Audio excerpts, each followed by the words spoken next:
Breaking tonight, a plane carrying Vice Presidential Mike Pence just slid off the runway at New York's LaGuardia Airport. And we just got exclusive video from inside of the plane. The very first images of what was going on as the aircraft carrying Governor Pence and the press pool slid down the tarmac, unable to stop. Welcome to the Kelly File, everyone. I'm Megyn Kelly. You're looking at brand new pictures of the moment a plane carrying the vice presidential nominee on the GOP ticket slid off the runway at New York's LaGuardia Airport on a rainy night here in Manhattan. In just a moment, we are going to hear from the Fox News producer who was on board that plane about the governor's actions as this happened. He shot this exclusive video. But first, we go to Trace Gallagher, who's at the breaking news desk with what we know. Trace? We should know, Megyn, that the 737, which touches down around 120 miles per hour, was, according to that same producer, Dan Gallo, coming in kind of hot. He was on board the plane, and then he says it began skidding. And to quote him, he says it was the craziest landing he's ever experienced. He smelled burning rubber before it finally came to rest in the grass at the end of the runway. We are told that Mike Pence then came to the back of the plane to see that everyone on board was okay. The planes we're talking about kind of use a combination of brakes and reverse thrusters. But one of the reasons you don't see 747s flying in and out of LaGuardia is because the runways are not that long. This runway is about 7,000 feet. That's about 3,000 feet shorter than you'd find at Newark or JFK. Now, as a rule, 737s only need about 4,000 feet. But when you talk about rainy weather like they have tonight in LaGuardia, that clearly changes the map. It's hard to tell when you look at the pictures from which angle and which direction the plane came in. But remember, anybody who's flown in and out of LaGuardia knows they have water at the end of the runways. This plane slid only as far as the grass, and the passengers stayed on the plane for about 10 minutes before rescue teams arrived. They brought down the exit. Everybody walked off board. The governor reportedly was traveling with campaign advisors, the media, as we said, as well as his wife and daughter. We're told that Donald Trump did reach out to Mike Pence and says that he's glad everyone on board is safe. There appears, if you look at the plane, there appears to be some damage to the runway, but no noticeable damage to the airplane itself. But this plane's not leaving for a while, Megyn. Wow. Trace, thank you. Joining us now with more, Dan Gallo. He's the Fox News producer traveling with Governor Pence, and he was on that plane and shot that video we've just been looking at together. Dan, thanks for joining us tonight by phone. So was it obvious when the plane was landing that you were in trouble? Well, you know, I've mentioned to some other people tonight that we've had some really interesting landings in this plane. I can't explain why. They've been really rough landings. But so we've kind of gotten used to that. This one felt like we were being pulled off to the side. And it's frankly a sensation that I've never felt before in landing. It didn't feel right. I don't know aircraft that well. I just knew that it didn't feel right. But then again, I couldn't see much outside of the window of the plane, so I couldn't really tell if we were in the grass, if we were going sideways on the runway or whatever. But it definitely felt like it was pulling to one side. And then it came to a really abrupt stop after it felt like they had been jamming on the brakes for the duration of the landing. And then, like any good producer, you took out your cell phone and started filming things once things settled down. You can see there's certainly no panic on board the flight. What was the first you saw of Governor Pence? I would say about a minute or two after landing, he walked back and asked if everyone was okay. And of course, everyone was fine. I mean, we were all wearing our seatbelts. If we hadn't been wearing our seatbelts, it could have been a problem. But everyone was fine. As he was walking away, I said, Governor Pence 2016, because it feels like this was all, everything else has happened in 2016. Why not this? And so did you have to go down the emergency slide to get out? I mean, how did you exit the aircraft? No sliding. We waited for several minutes. We could see emergency lights outside the windows of the plane. Couldn't see a whole lot because the rain was kind of fogging up the windows of the plane. But yeah, we walked down the stairs. Somehow they got stairs to us, and we walked down where there was emergency personnel outside the plane.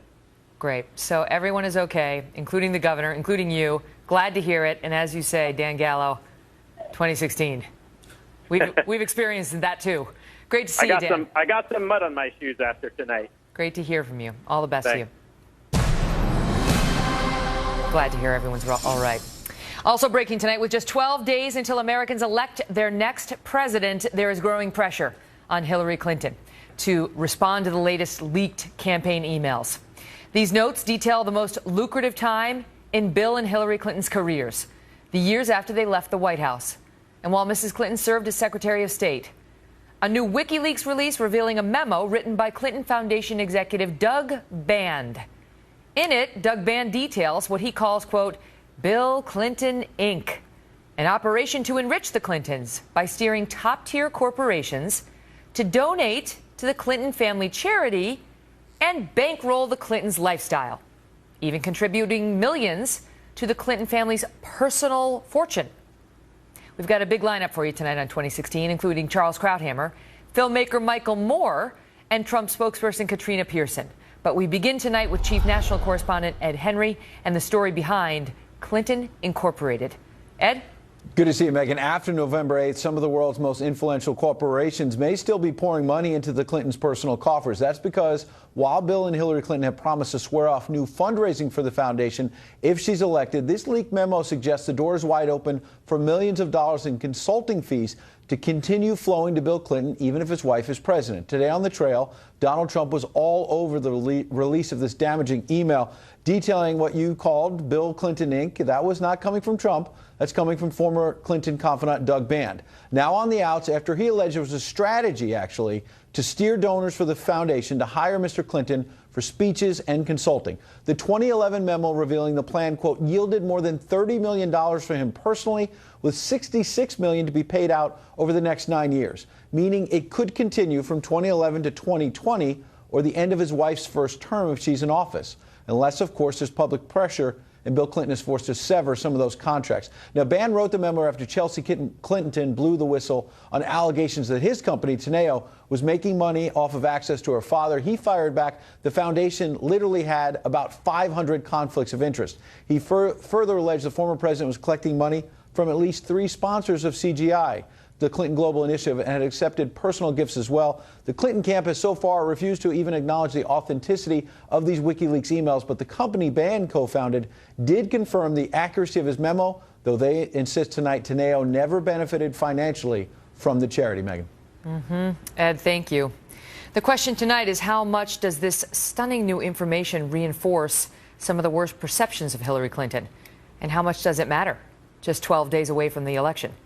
Tom Bevan is co-founder and publisher of RealClearPolitics.com. Bill Burton's a former Obama White House deputy press secretary, and Monica Crowley is a Fox News contributor. Great to see you all. Monica, let me start with you on those 2 questions.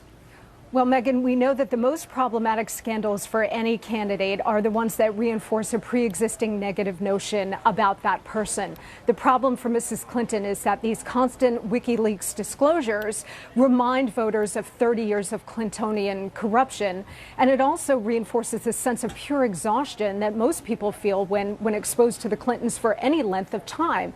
When you're getting this constant WikiLeaks drip, drip, drip of pay to play, and the idea that Mrs. Clinton leveraged her public office as Secretary of State to enrich herself, her husband, and their foundation, I think it really tells voters that it gives them a glimpse of the past, what we experienced, first of all, with the first Clinton presidency, and a glimpse of the future in terms of what a Hillary Clinton presidency would be, and that's not a good look for her. The thing is, Bill, it makes it sound like that Bill Clinton was getting rich as he solicited donations for his charity. It was like, a little for the charity, and what about Bill? Hey, here I am, right? Right? And she's not even promising to shut this thing down, you know, if she becomes president.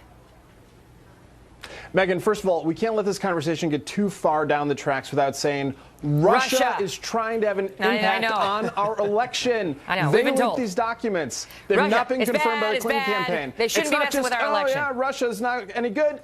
Putin wants Donald Trump to be president. That's why this is public to begin with. It's true. That is all true and valid. I think now at let's this talk point, about it. yes. But second point, at this point in the election, voters are voting. 10 million voters have voted. The rest of the voters in the final days here are trying to decide who's the best person to be commander-in-chief. If you look at this news and you're a Trump supporter, it reinforces what you already thought about the Clintons. If you're a Clinton supporter, you think, okay, whatever, enough with all the WikiLeaks. For the folks in the middle, they're trying to decide who's going to be the best commander-in-chief. This is not going to have any impact whatsoever on whether or not people think Hillary Clinton should or should not be the commander-in-chief.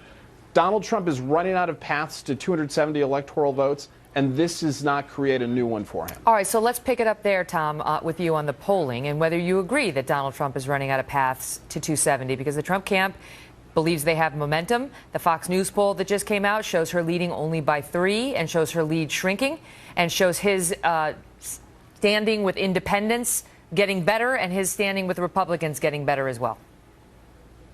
Well, look, I agree with Bill that Trump is behind right now and certainly has a lot of ground to make up. But where I would disagree with Bill is that, look, this is, those voters in the middle are trying to decide, right? And this reinforces all the worst perceptions. Whenever the one thing we know about this election is whoever's under the spotlight suffers. Clinton is now under the spotlight because of this. And the other thing is that, one of the things that Hillary Clinton had going for her over the last couple of weeks is she had people, her base, rallying to her, these millennials who were sort of iffy on her a little bit. These kind of revelations, this kind of news might dampen the enthusiasm for some of those softer Clinton voters, and that won't help her in the end either. What about that, Monica? Because there was a report today that that's part of Trump's game plan is to dampen enthusiasm and actually suppress voter turnout from the key groups that she needs. Will this help? Yeah, I mean, Mrs. Clinton has always had a difficult time with voter enthusiasm for her and on her side, so this certainly does not help. We've got a group of about 10 to 20% of undecideds. That's the target that both sides are going for. Certainly Donald Trump needs that group of undecideds. So if you're Mrs. Clinton and her campaign, Megyn, tonight, you have to be worried that these kinds of disclosures are chipping away at them, and they're just saying, and I hear this refrain over and over again, I cannot do the Clintons again. Bill, I can't do it. I'll give you the final word. Do you agree that, I mean, there may be chipping, but could there be enough chipping that it actually threatens her lead, whether it's 3 points or 10 points, depending on which poll you look at? No. There's no poll in America that shows 10 to 20% undecideds. This race is cooked, and I don't think that anything about these new documents that Vladimir Putin wants American voters to see are going to shift those few undecided voters to make Donald Trump president. It's just not going to happen. It's a weird thing because, they are hacked. You feel a little uncomfortable because it's a valid point that they're hacked and we just sort of go ahead and cover them, but everybody's covering them and they've become a major political story. So anyway, it's important to have the reminder. So Russia, Putin, bad, and then we proceed. Great to see you all. Thanks, Megyn. Russia, Putin, bad. Russia, Putin, bad. Lots of news still ahead tonight, including Charles Krauthammer on what we just learned about Trump's future plans for the Republican Party. Plus, Mr. Trump was today telling supporters to go watch a film by Michael Moore? What the heck is going on here? We have an exclusive tonight with the filmmaker. Stay tuned.